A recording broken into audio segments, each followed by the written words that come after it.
The Sukhoi Su-37 is a Russian fighter aircraft that was developed from the Su-27. It is a single-seat, twin-engine multi-role aircraft that features advanced avionics and weapon systems.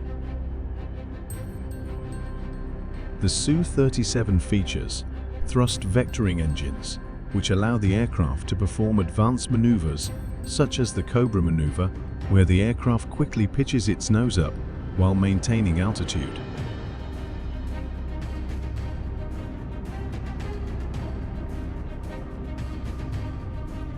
The Su-37 was primarily used for testing and evaluation, and only a few were built for operational use.